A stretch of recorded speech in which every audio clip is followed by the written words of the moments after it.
Sana pakinggan mo to, Kuya Brian. Unang yugto, nung unang beses pumasok ka dito sa Mandaluyong. Si Roro Ravelo nga pala, sana wag mong personalin yung ginawa namin kanta sa'yo.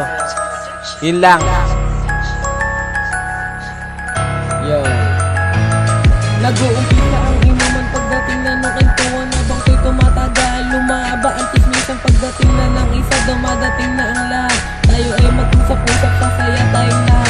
Pagkasama mo si Brian, di kailangan ng abag. Didiskarte lang si Buknoy kahit siya ay mabangat.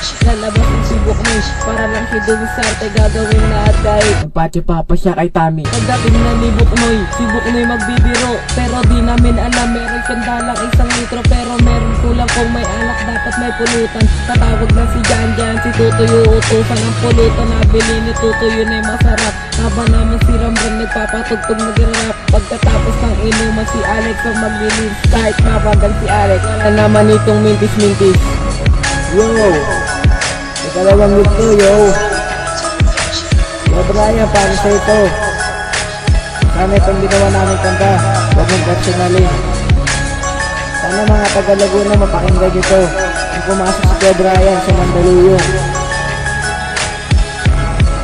Yeah!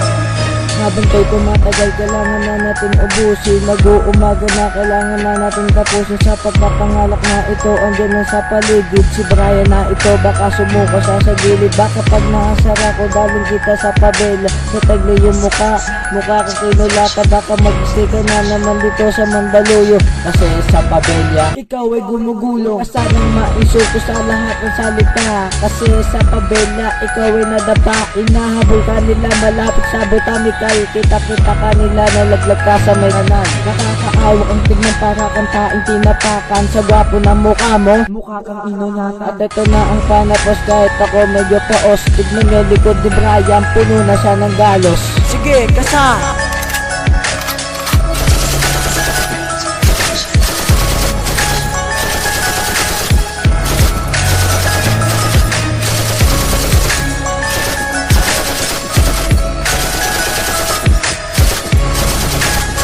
Ano, buhay ka pa?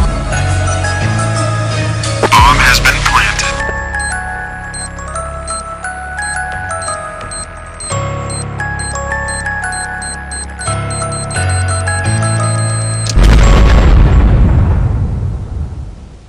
Terrorists win.